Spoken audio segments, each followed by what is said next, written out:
Hello everyone, welcome back to Isolation Libations. This is episode number 31.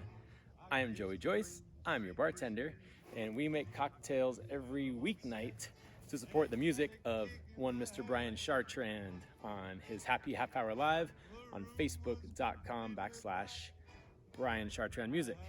Now, tonight, he's off tonight, and he's off Thursday night, but the man is in demand.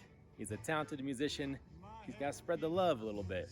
And tonight and Thursday night, he's spreading that love over to all the medical workers at Banner Health in Phoenix, Arizona. So they have a cool kind of concert series, I guess, going on there where they're playing live music for the incoming and outgoing medical staff there. So for that, he definitely gets a pass. But me, I'm still here. I'm still making cocktails. No hospitals asked me to make cocktails for their staff yet, but if they do, I'm in. I'm game, for sure. But tonight, we are making one of my favorite classics. I feel like I say that a lot, but I have a lot of favorites. This is the Vesper. Now, some of you may have heard of the Vesper, also known as James Bond's first martini, first cocktail. It's in the 1953 Ian Fleming book, Casino Royale. I believe it's like the first drink he orders. I think that's the first book in the whole Bond series. And when he orders that drink, he's very specific. He tells the bartender 3 parts gin to 1 part vodka to half part. Sorry, did I say that right? Let's try that again. 3 parts gin, 1 part vodka. There we go. Half ounce quina lillet. That's a mighty big cocktail. That's 4.5 ounces. Ingredients change, come and go.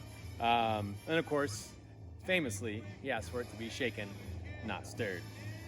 So he may have been a great secret agent, but cocktail maker could use some work, I think.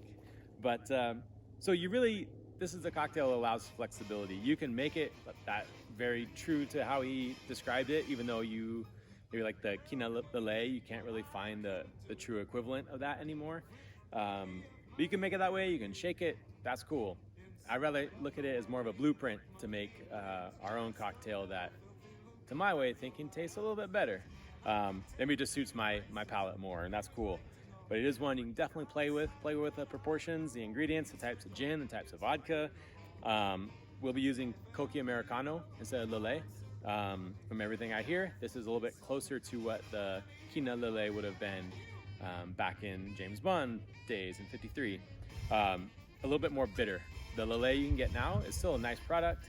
It's a little bit sweeter. It doesn't have that same quinine or quina kick as the Coca does. So I like the Coca in this cocktail. Proportion-wise, scaling it back a little bit, only doing 2 ounces of gin, and then 3/4 of an ounce of vodka.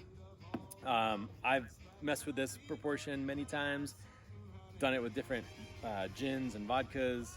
I used the Heyman's Navy Strength gin one time and almost killed my boss and a couple coworkers because that thing was super strong. But today, we're going to keep it a little bit mellower using the Wheatley vodka. Not too high proof, only 82 proof. It has a really nice mouthfeel. I like it. It's almost like a creaminess to it. I think it'll just be very pleasant in this drink. And then, as usual, going for a St. George Spirits gin using Botanivore. Again, I feel like in their range, in St. George's range, it would be the closest to like a London Dry, which classically you should be using in this cocktail. And I just love it. So this might kill off the bottle, which will be a little bit sad. We'll just have to go get more.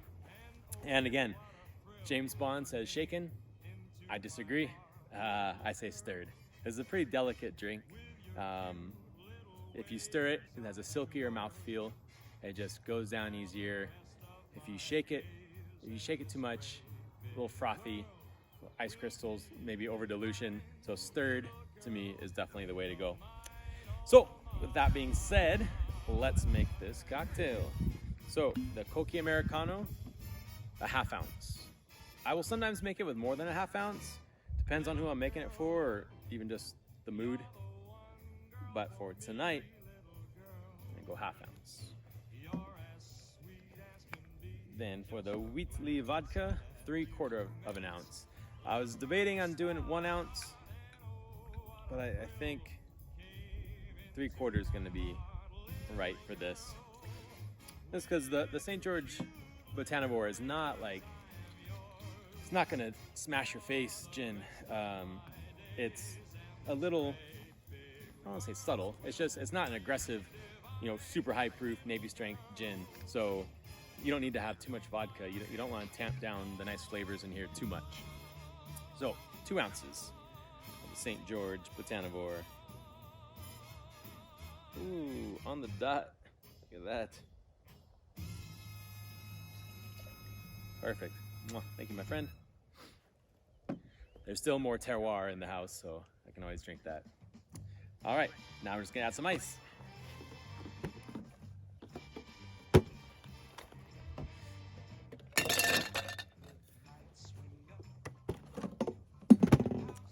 And get your spoon. Make sure your ice is nice and settled, and give a stir. So again, for this one, as I always say, if it's something's going to be served up, you want to make sure it's fully diluted, because it's not going to get any more diluted. And you don't really want like a warm glass of all spirits. I mean, maybe you do. That's cool. I mean, shoot, you drink whiskey that way, right? But in this instance, you want it nice and chilled. Then you can kind of tell when your ice cubes start to settle down into the glass. You can tell they're diluting or melting, and then thus diluting the cocktail a bit more. Or just by feeling the glass. I still got a little more to go. It's not that cold out, but I think this ice was pretty good and cold, so that's a good thing. Okay. Happy with that. Get your julep strainer or hawthorn strainer, whatever you have. Strain into your lovely stemmed glassware of choice. Martini glass, a coupe works. And for garnish, a lemon peel. So again, skin side out, squeeze it, express that oil over the top of your drink. Again, don't go overboard with it. You do want to be able to taste everything else in the cocktail, not just the lemon oil. So again, wiping your rim there. And again, personal preference, you can discard the peel, you can slice it so it looks a little bit nicer, you can just do that. That's what I'm doing. So cheers, my friends, especially my friends at Lucky Belly Livestock and the Chin Chin Bar. I know most of you have had some interesting nights with the Vesper and Jesse, so a cheers to you guys for that. Miss you all. Cheers to everyone else. Stay healthy. And go make yourself a Vesper. Come on. Come on, man. So good. Crunch, crunch, crunch, crunch.